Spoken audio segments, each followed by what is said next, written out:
श्री शिवाय नमस्तुभ्यम दोस्तों। हर हर महादेव, जय महाकाल। मैं प्रतिभा शर्मा एक बार फिर से स्वागत करती हूँ आप सबका मेरे यूट्यूब चैनल पर। दोस्तों आप देख रहे हैं मैंने यहाँ पर लिए हैं आंवला। जी हाँ, जो कि अमृत फल माना गया है। आंवले को वृक्ष को बहुत ही पूजनीय माना गया है।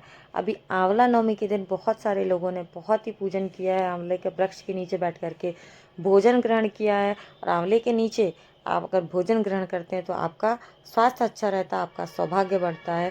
तो दोस्तों यहाँ पर मैंने लिए हैं आंवले, और आप देख सकते हैं मैं इन आंवलों से आपको दीपक बनाना बताऊंगी। आप देख रहे हैं कि इसमें एक भाग होता है जो डंठल का होता है, और दूसरा भाग जहाँ से कि फल का जो शुरुआत होती है। तो दोस्तों आप कैसे आंवला दीपदान का जो है वो कार्य कर सकते हैं। एक दीप जब आप दान करते हैं तो इसका जो फल आपको प्राप्त होता है उससे 1000 गुना फल आपको आंवला दीपदान से प्राप्त होता है। दोस्तों दीपदान का कार्तिक माह में बहुत ही विशेष महत्व होता है, सभी को पता है। जो व्यक्ति सक्षम है, जो व्यक्ति कर सकते हैं, उन्हें प्रतिदिन यानी कि पूरे कार्तिक मास में जो है वो दीपदान करना चाहिए। परंतु अगर आप सक्षम ना हो तो आप जो है हमारे आंवला नवमी के बाद यानी कि 10वीं तिथि से पूर्णिमा तक आपको दीपदान अवश्य करना चाहिए। साथ ही मैं बताने वाली हूँ इस वीडियो में कि आप कैसे आंवला दीपदान कर सकते हैं, क्योंकि एक आंवले का अगर आपने दीपदान किया तो आपको नॉर्मल दीपदान से 1000 गुना फल प्राप्त होता है। दोस्तों आप देखेंगे इसमें जो आंवला है मेरे हाथ में, आपको किस जगह से इसमें करना है। मैंने यहाँ पर लिया है स्पून यानी कि चम्मच की हेल्प से आप इसको धीरे धीरे काटना शुरू करेंगे। यहाँ पर आपको दोस्तों नाइफ नहीं लेनी है, आपको चाकू नहीं लेनी है, क्योंकि चाकू जो होती है बहुत तेज़ होती है। और इससे जो है आप धीरे धीरे करके देखिए कैसे मैं निकाल रही हूँ। यहाँ पे चम्मच की हेल्प से मैंने पहले आगे के भाग का उपयोग किया, अब जो चम्मच का पीछे वाला भाग होता है उसकी हेल्प से धीरे धीरे करके हम इसको निकालेंगे। तो आपने क्या करना है मित्रों, बैक साइड से जहाँ पे डंठल होता है ना, यहाँ से नहीं करना है, इसके दूसरे साइड से आपको इसे निकालना शुरू करना है। और बीज जो है वो पूरा नहीं निकालना है, क्योंकि अगर हम बीज निकालेंगे तो ये बीच में से हॉलो हो जाएगा और हमारा दीपक का काम नहीं करेगा। तो आपने क्या करना है, आपने कुछ छोटी सी चम्मच या फिर आप सीज़र का भी उपयोग कर सकते हैं, यानी कि कैंची के आगे वाले भाग का उपयोग करते हुए भी धीरे धीरे करके इसको निकालना है। अगर आप कैंची का उपयोग करेंगे तो दोस्तों ये एकदम से कट भी सकता है और आपके हाथ में भी लग सकता है। जैसे कि पूज्य गुरु जी ने अपनी कई सारी कथाओं में बताया है कि आंवला दीपदान कब करना चाहिए, क्यों करना चाहिए, कैसे करना चाहिए। तो ये वीडियो मैंने आप सबके लिए इसीलिए बनाया है कि आप सब भी 10वीं तिथि से यानी कि आंवला नवमी के बाद पड़ने वाली 10वीं तिथि से कार्तिक पूर्णिमा तक अपनी सामर्थ्य के अनुसार आंवला दीपदान अवश्य करें।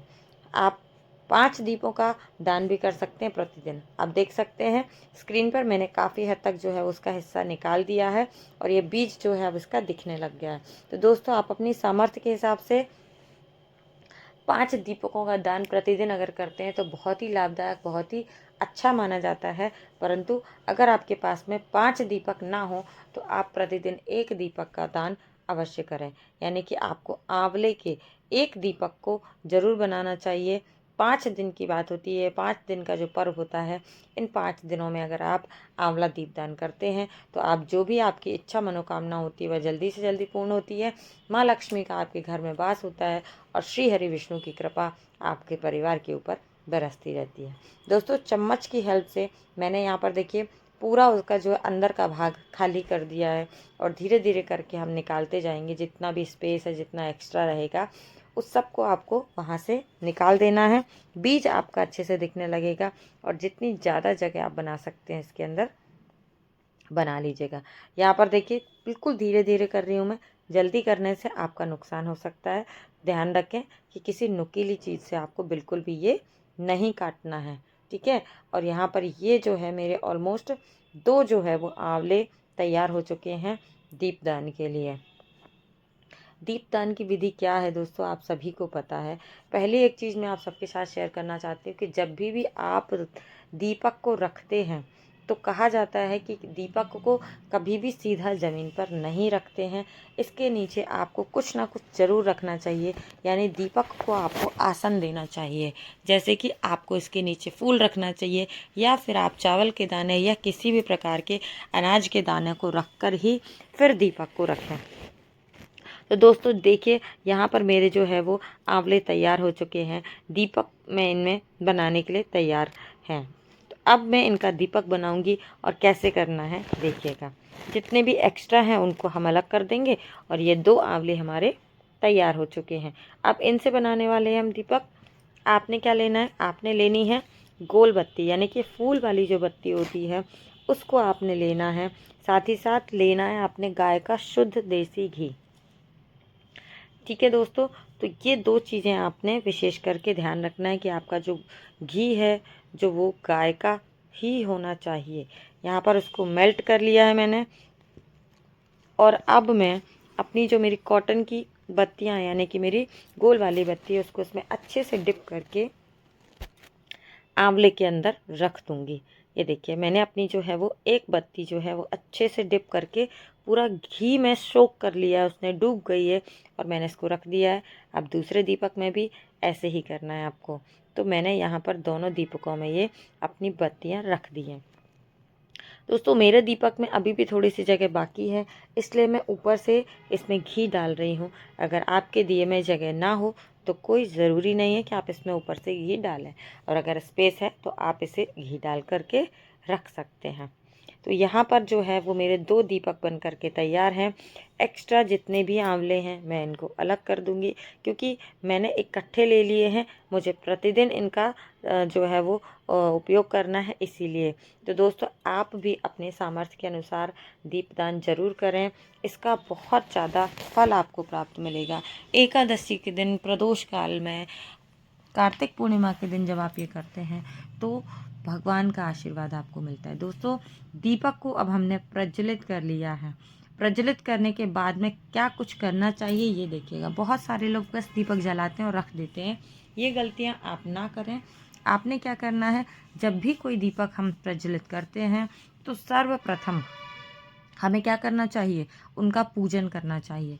तो अगर आपके पास में फूल हैं, पुष्प हैं, है ना, पुष्प ना हो तो आप पान के पत्ते का, आम के पत्ते का उपयोग कर सकते हैं जल को समर्पित करने के लिए। और अगर आपके पास जल भी आम का पत्ता भी ना हो तो आप आचमनी से या हाथों से भी जल को समर्पित कर सकते हैं। तो सर्वप्रथम हमें उन्हें जल को समर्पित करना है। साथ ही अब हल्दी कुमकुम का तिलक लगाएंगे, चंदन, रोली, चावल जो है वो आपको आंवला दीपक को समर्पित करना है। तो यहाँ पर मैंने चंदन, चावल, रोली चंदन से जो है वो इनका पूजन कर लिया है। और पूजन करना है, ध्यान रखिएगा, बिना पूजन के सारी चीज़ें अधूरी हो जाती हैं। तो ये जो दीप हैं आपने इनका हल्दी, रोली, चावल से पूजन करना है। और अब दोस्तों आपने क्या करना है, जो लक्ष्मी जी होती हैं उनको सफ़ेद चीज़ें बहुत पसंद हैं, तो आप चाहे तो कोई खीर वगैरह बना सकते हैं, आप चाहें तो मिश्री का भोग लगा सकते हैं, या फिर आप इस तरीके से सफ़ेद बताशा जो होता है इसका भोग अवश्य लगाएं। ठीक है, तो आपने दीपकों को इसका भोग लगा देना है, और फिर हाथ जोड़ करके कामना करनी है भगवान विष्णु से, श्री हरि विष्णु से, माँ लक्ष्मी से, कि हे माँ लक्ष्मी, आपकी दया कृपा आशीर्वाद हमारे घर पर, हमारे घर के हर एक सदस्य पर बनी रहे। आपकी कृपा से हमारा घर जो है वो धन धान्य से भरा रहे, और सुख समृद्धि हमेशा यहाँ पर वास करे। ऐसा आपने माँ लक्ष्मी से, भगवान विष्णु से प्रार्थना करनी है। और अब देखिए, ये मैं अपने दीपकों को लेकर जा रही हूँ उस स्थान पर जहाँ पर ये मुझे लगाने हैं। तो सबसे पहला एक दीपक जो है वो दोस्तों, मैं आप देख सकते हैं मेरे जो 2 दीपक मैंने तैयार किए हैं, तो सबसे पहला दीपक जो है मैं अपनी तुलसी माता के समक्ष लगाऊंगी। जो मेरे घर में तुलसी का पौधा है दोस्तों, उसके पास मैं लेकर के आई हूँ।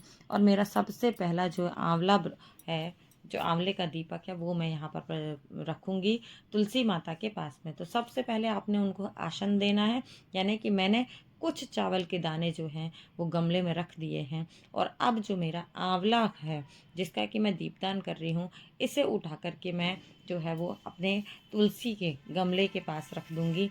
ये पहला दीपक जो है वो मैंने माँ तुलसी को समर्पित किया है। अब इसके बाद आप दूसरा दीपक जो है वो शमी वृक्ष में भी रख सकते हैं। ये मेरा शमी का वृक्ष है, बहुत छोटा सा पौधा है। आप दूसरा दीपक जो है वो शमी वृक्ष के लिए हम समर्पित करेंगे दोस्तों। सेम वैसा ही आपको आसन देना है, फूल का या चावल के कुछ दानों का आसन दे करके इस दूसरे जो दीपक को है वो शमी वृक्ष को समर्पित कर देंगे। अब बारी आती है आकाश के लिए। जी हाँ दोस्तों, खुले आकाश को भी एक दीपक समर्पित किया जाता है।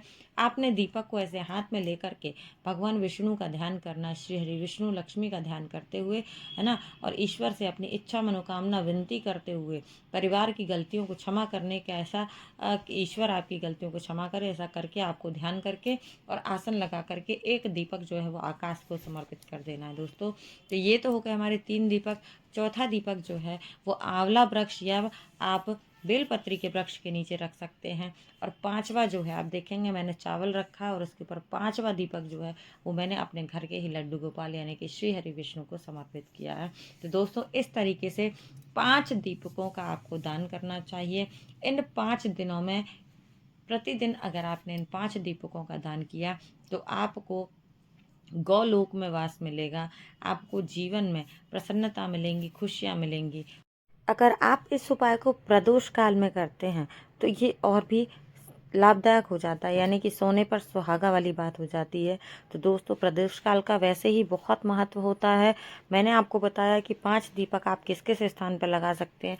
पहला दीपक आप तुलसी जी को लगा सकते हैं, दूसरा आप शमी वृक्ष जो होता है या आंवले के वृक्ष के नीचे लगा सकते हैं, तीसरा जो है वो आपको बेलपत्री के वृक्ष के नीचे लगाना है, चौथा जो है वो आपको कहाँ लगाना है, खुले आकाश को देना है, और आप 5वां जो है अपने भगवान को लगा सकते हैं। जी हाँ, हमारे जो श्री हरि विष्णु घर में विराजित होते हैं, 5वां दीपक आंवले का आपको वहाँ लगाना है दोस्तों। वृक्ष मैंने यहाँ पर आपको 3-4 बताए हैं, तो तुलसी जी में तो लगाना ही है, साथ ही साथ आंवला, बेलपत्र या शमी वृक्ष, साथ ही साथ जो है हमारा केले का जो वृक्ष होता है, आप इनमें से किसी भी वृक्ष के नीचे दीपक लगा सकते हैं। ये बहुत ही शुभ, बहुत ही लाभकारी माना जाता है। प्रदोष काल का समय जो होता है वो 4 से 6 का समय होता है। अगर इस समय में आप कोई उपाय करते हैं तो बहुत ही ज़्यादा गुणकारी होता है। दीपक बनाने के बाद ऐसे भगवान की आपको आरती उतारनी है, पूजन करना है और अपनी इच्छा मनोकामना जो है वो भगवान के समक्ष व्यक्त करनी है, ताकि आपको माँ लक्ष्मी का आशीर्वाद मिले, भगवान श्री हरि विष्णु का आशीर्वाद आपके घर पर बना रहे।